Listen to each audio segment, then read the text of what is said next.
myself, Mr. Whitney, and Mrs. Saxon.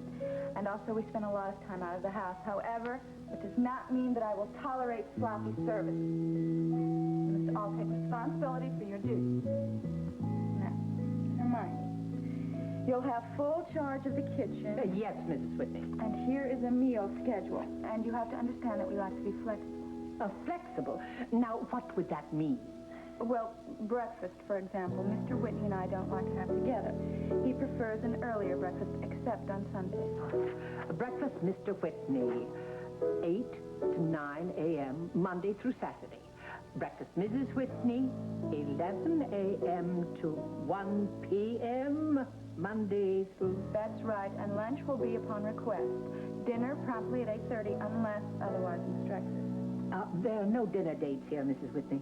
No, well, we like to eat out a great deal, so you'll just have to take that into account. Now, I have here a list of Mr. Whitney's likes and dislikes. Likes and dislikes, is it? Yes, he's very fussy about what he eats. Now, he doesn't like carrots, turnips, liver, cauliflower, cucumbers, watercress, kidney, or chicken liver.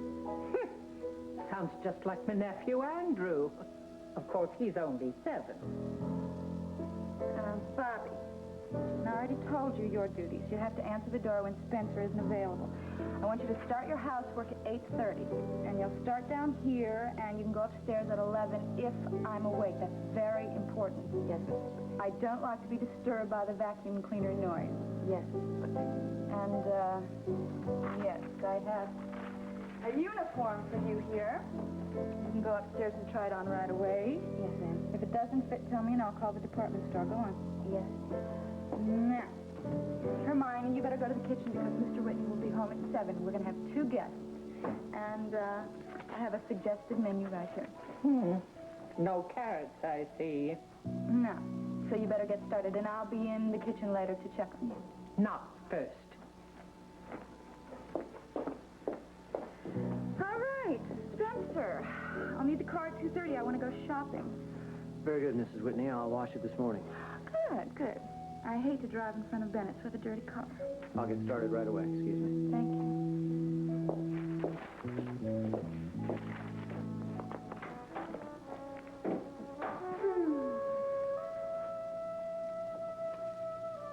Well, my dear, you've been rich and you've been poor. You have to admit, rich is better.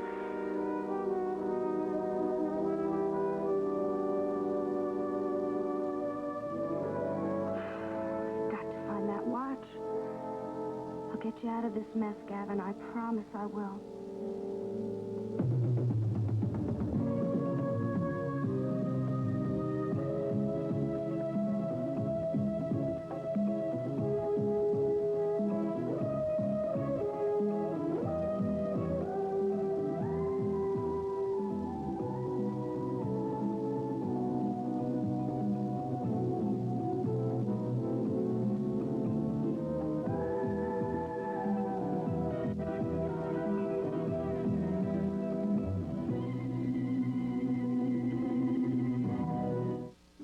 Unusual, isn't it? Jody being up and out of the house before we are. Yes, I know. She had an early appointment with Gavin's lawyer, Cliff Nelson. That's right. Cliff will probably want to call her at the trial.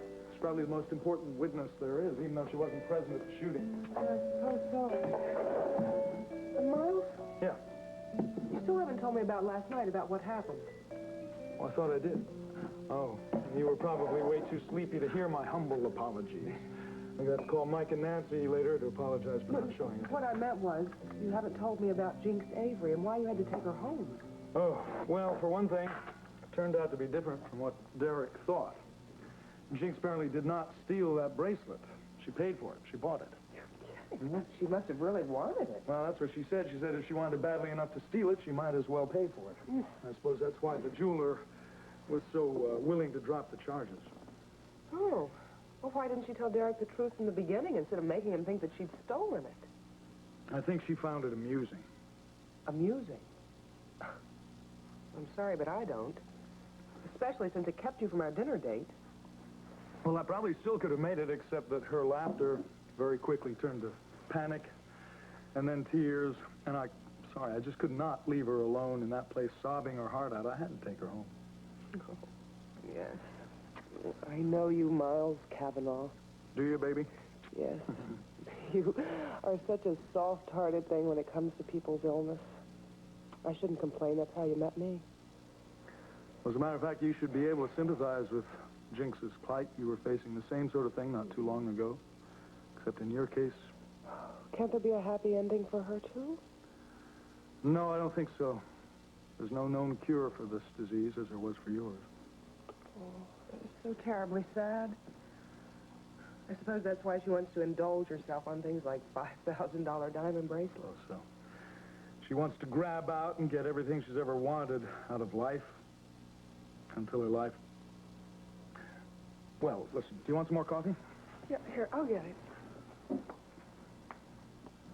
You know, there is one good thing about all this. What is that? She's able to afford it. Well, that's true. That bracelet must have cost an awful lot of money. And yet... What? It just occurred to me I didn't think she was that well off financially. She lives in a very low-rent district. How did she afford that bracelet? Anything you want to say to me, you can say in front of Didi. She'll be helping me with this case. I hope that's okay with you. Oh, no, that's fine. I want Gavin to get all the help he can. Gavin gets the benefit of 2 giant legal brains for the price of 1. Don't take it too seriously. Actually, Cliff will be handling Gavin's case. I'll just be assisting him in any way I can. Thank you, Didi. I appreciate it. Well, let's get started. Tell us what happened. Cliff, I don't know what else I can tell you about that day. I have repeated my story a dozen times. To you, to the police, to the press, to anybody who listens. Jody, there's still a very crucial issue in this case, and even us giant legal brains can't help Gavin until it's resolved. Yeah, I know what it is. Gavin tells one story and the police tell another. No, the medical report tells another. It says the shot was fired from quite a distance away. Gavin says something else. I'm sorry. I still believe Gavin. Jody, Mike Carr went to prison to see Gavin, and I was there. And? Well, Mike is going to prosecute this case. I think he's on our side, figuratively, but I think he went there to warn Gavin that if he persists with this story, Mike has no choice but to destroy his credibility. The jury will simply think that Gavin is lying, that he refuses to accept any responsibility for his actions. Gavin needs the sympathy of that jury from the opening day of the trial to the day I make my summation. So what is it you're getting at? Well, you trust your brother-in-law, don't you? With my life. Well, Miles is going to be called as a witness, and he's going to have to say that it's his own autopsy which says that Gunther Wagner was shot from at least 10 feet away. And when he does, that's the end of our case, Jody. And that's the end of Gavin. Jody, Cliff got absolutely nowhere with Gavin in trying to make him understand the seriousness of this problem. We're at a dead end, almost before we get started. And that's why you wanted to see me this morning, isn't it? You want me to change Gavin's mind. Well, don't worry about that. Come on, tell me what's going on there. Sir, of course I got the letter. How else would I know it was D for decision, right? Come on. Yeah? Oh, that's terrific. Yeah, I know. It doesn't mean much unless the show's ahead. But look, with you standing up there right out front, how could it be anything else? Oh. Yeah, I understand. Look, just try and call me whenever you can, okay? I'm real happy for you, baby. Sure I will. Bye-bye. I can't tell whether that's good news or bad news. Good. No, really, it's terrific. Star got the part in the show. She's the second lead, and they start rehearsals this afternoon. Right, that's great. Well, hey, next time you see her, tell her I say congratulations. I will do just that, whenever next time is. I was just informed that she's going to be all tied up for the next several weeks. That's only natural, right? Yeah, of course she's not sure it's going to be a hit. And it is. If it is, you probably will be seeing her even less than you do now, right? Unless I move this desk to New York City. Are you kidding? I'm just getting used to you. You know, Damian, I feel real strange. My wife has the opportunity of a lifetime, and I'm not even sure that I want it to succeed. Detective Tyler, Now, what is it? you left this in your little desk. We found it in the back of the drawer. Oh, thanks, gorgeous. You're welcome. Gorgeous. What's that? Oh, it's just some old files, and I'd forgotten I even had these. Yeah, well, that doesn't seem to make you feel too happy. Oh, yeah, it's a very personal letter. Didn't make me too happy the first time I read it either. You know, I think I might know somebody who'd be interested in this letter.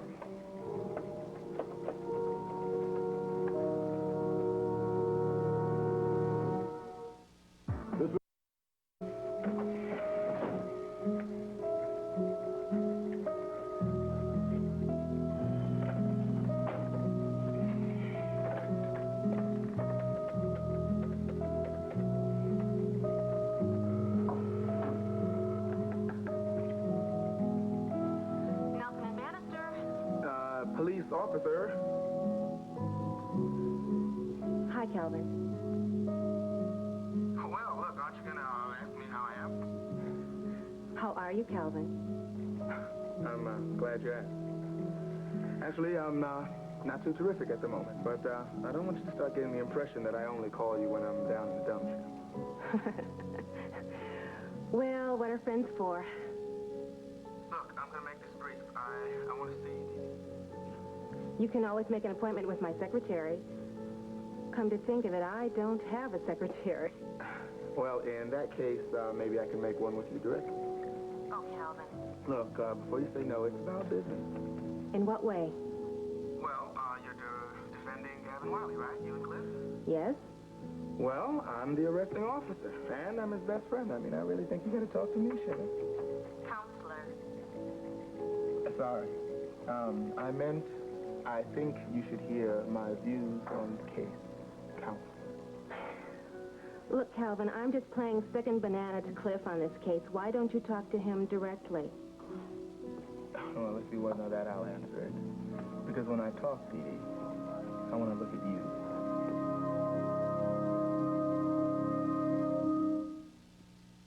It was a nightmare. 22 people. Some party. I cooked all day. Linguine, fettuccine, rollatini, ossobuco. Sounds delicious. It was all... Saw Sky with the pocket watch at Sid's, and the tune that it played was not Old Lang Syne. Gavin, that's great. That could mean... Hold it. All it may mean is that Bobbie Gerard is tone deaf. Oh, she must know All Lang Syne. Everybody does. Of course, but let's face it, that's a tiny music box in a small watch. Okay, but if it is the same thing, it could be the same theory. I mean, that there are two pocket watches. Sure, it may mean that, but who knows for sure? Even if we believe it, what are we going to do about it? Go running to my car and Derek Mallory and start yelling about Sky Whitney's watch all over again? Forget it. They won't even listen to us after what happened last time. It'd be great if we could prove that Sky still has the watch that Gunther showed you, but I'm afraid that we blew the one chance we had, Jody. God, life is so unfair. I don't blame life. I blame Sky Whitney. I am convinced that he was in that studio, and he's the one that knocked Miles unconscious to make sure that Gunther died. But just believing it is not going to get me out of this jam. Maybe there's something else you can do. You know, like what? It's not going to be easy.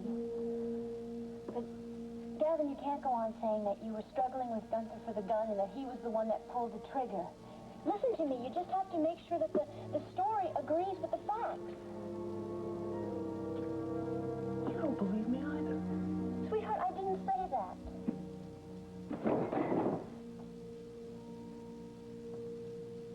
You're just making believe that you believe me. Trying to humor me. Oh, thanks a lot. Make me feel better. Gavin, it doesn't matter what I believe, only what a jury will believe. To hell with what the jury believes. I'm telling you the truth. Why would I lie to you now? I know you're telling me the truth, and I do believe you. All I know is what Mike and Cliff and Miles and everybody else is telling me. That you are making things harder for yourself, that you're your own worst enemy. Someone asked you to tell me I lived in. Come on, be honest. Yes, somebody asked me to do this. Only I wouldn't have done it if I didn't think it was the right thing. To lie. To save myself. Don't put it that way. The jury is going to think you're lying if you say that you struggled with Gunther only because of the autopsy. It just doesn't sound true anymore. going to be for me? In court. Watching my own brother-in-law helping them to send the man I love to prison. Okay, miss. Time to go now.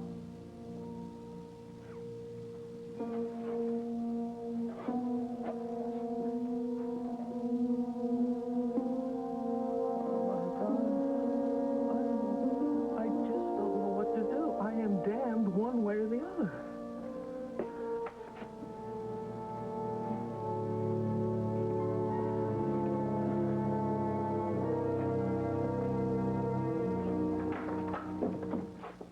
Hello, Spencer. How come you're not driving the boss around today? Mrs. Whitney is expecting you, sir.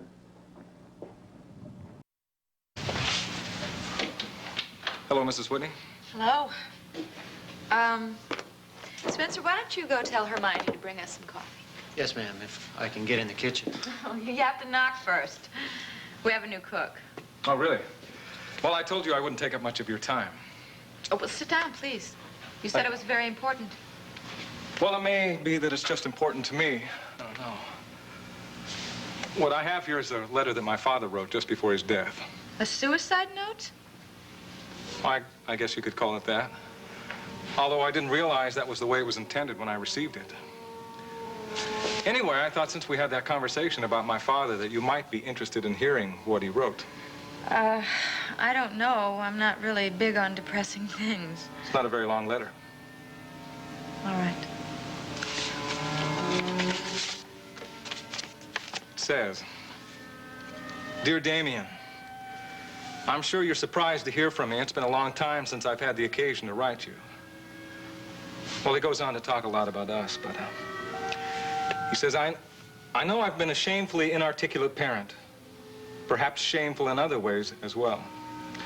Certainly, you could call me neglectful these past few years while I've had to give all that I had to give of myself to your mother. I know you have forgiven me for that neglect, but now I have committed a crime for which there is no forgiveness. Sounds like he's admitting it. I've brought shame on you, Damian, that I can never erase. I am guilty. What you've heard about me from the others is true. I am responsible for the loss of that document, totally and completely responsible. Oh, my God. Please hear the rest. I was the one who decided to take those classified documents out of the office. I was the one who decided to ignore the strict rules of secrecy and bring them home with me. I knew better, but I just did it the same. When I realized that I'd lost or misplaced one of them, probably the most important document of all, I knew that no one else could be blamed. I'm guilty, Damian. And again, my crime is neglect. But this time, the crime of neglect is tantamount to treason. The guilt is just as great. The penalty must be just as severe. I'm sure you know the penalty for treason. The historic penalty. You understand that my father felt so guilty about the loss of that document that he condemned himself to pay the price? That's awful. It sounds like all he did was lose the papers. Well, I'm not saying that was the only reason. He'd been in a state of deep depression ever since my mother's death. Well, just the same. I mean, if I were punished every time I lost something, believe me, I'd be in big trouble. Well, it was how it was lost that matters. He should never have taken that document home with him. I still don't understand why he did. It doesn't make any sense. He's been around secret documents all his life. But do you know why? Of course not. I wasn't there. But Jefferson Brown was there. That was your father's assistant, right? Yes. And he knew how wrong and how risky it was for my father to take those documents off the premises. Well, what if he didn't know? But he knew everything my father did. How do you know that? You said you weren't even there. No. I was in Boston. That's where I received this letter. Well, then you couldn't possibly know. It sounds to me like you're just making up an alibi, an excuse for your father. Well, maybe I am. But if my father was guilty of the sin of neglect, he was neglecting to recognize that Jefferson Brown was a man who could not be trusted. Somehow, Jefferson Brown managed to remove one of those documents before my father took them home. Look, I really don't want to hear any more of this. I mean, I'm very sorry about your father, but I have things to do today, okay? Okay. I'm sorry I took so much of your time.